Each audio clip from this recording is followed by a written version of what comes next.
देश की जनता ट्रेन के शौचालय में सफर कर रही है, उनके जनधन खाते बंद हो रहे हैं और भ्रष्टाचार रोकने वाली एक संस्था जिसकी स्थापना को 10 साल हो गए हैं लेकिन काम करने में 5 साल लग गए, अब वह मांग रही है 70 लाख की BMW कार।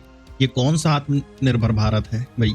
क्या देश में भ्रष्टाचार पूरी तरह से खत्म हो चुका है जो अब लोकपाल वालों को लग्जरी के सिवा कोई और काम नहीं बचा? मैं हूं आपका वकील दोस्त और आज हम सीखने वाले हैं संस्थागत नैतिकता का दिवालियापन कैसे होता है। आज की कहानी मेरे दोस्तों सरकारी विलासिता और जनता के पैसे की लूट की है। हम जानेंगे कि लोकपाल जैसी संस्था जिसे भ्रष्टाचार खत्म करने के लिए बनाया गया था वह कैसे आज अपनी 70 लाख की जर्मन कार BMW को लेकर चर्चा में है, ना कि अपने शानदार काम को लेकर।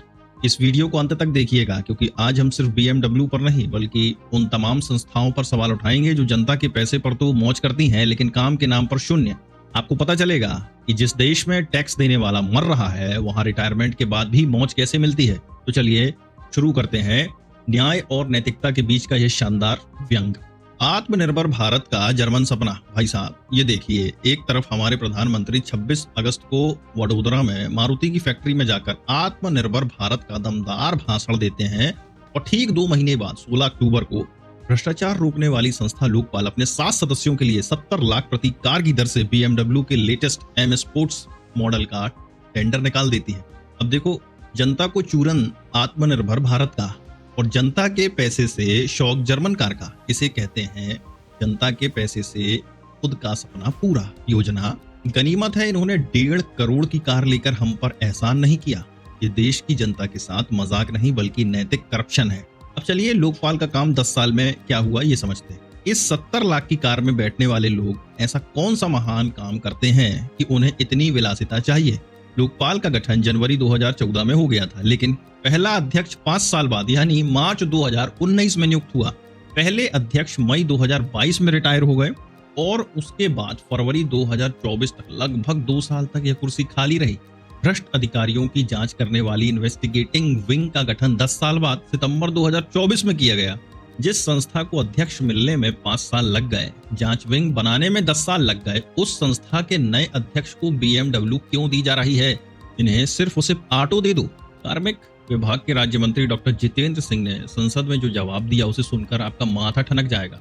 वित्तीय वर्ष 2023-24 में कुल दर्ज शिकायतें 166, निपटारा 156 का नवंबर 2024 और 2024-25 वित्तीय वर्ष में शुरुआती 8 महीने में जो दर्ज शिकायतें हैं वो 2010 और नवंबर 2024 तक लगभग 158 निपटारा।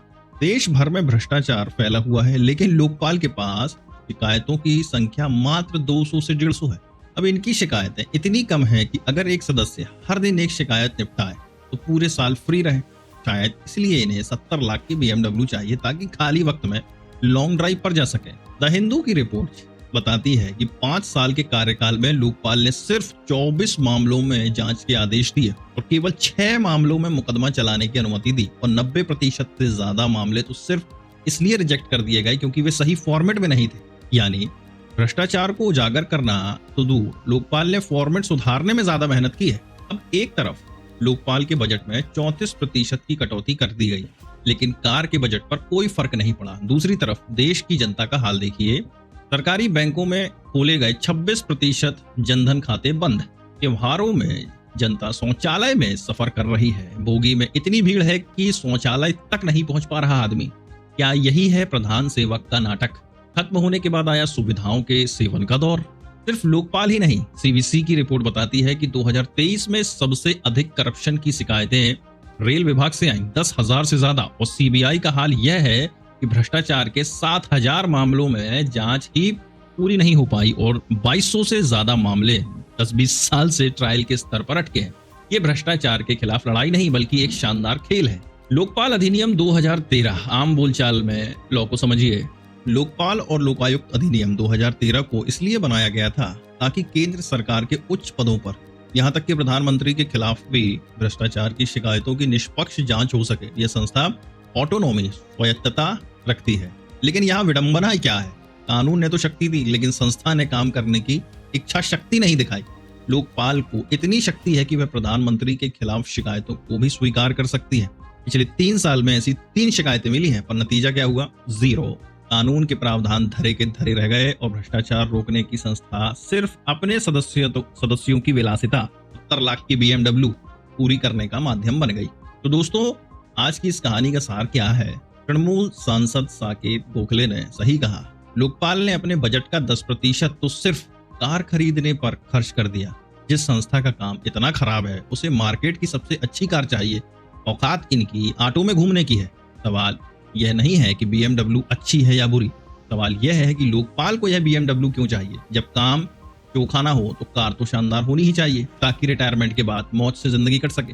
तो देश की जनता अपनी सरकार से जवाबदेही मांगना भूल जाती है, धर्म के नाम पर अपने फेफड़ों में कैंसर भरने वाले पटाखे का भी समर्थन करने लगती है, तो फिर लोकपाल जैसी संस्थाएं 70 लाख की कारें ही खरीदेंगी। दोस्तों, हमारा उद्देश्य सिर्फ शिकायत करना नहीं बल्कि सीखना है। जब सरकारी संस्थाएं अपने मूल उद्देश्य से भटके हैं, नागरिकों को आवाज उठानी होगी। अगर हम चुप रहेंगे तो कल हर सरकारी विभाग में BMW की डिलीवरी होगी और भ्रष्टाचार मुस्कुराएगा। वीडियो को शेयर कीजिए ताकि यह नैतिक करप्शन हर भारतीय तक पहुंचे। मैं हूं आपका वकील दोस्त एडवोकेट राहुल।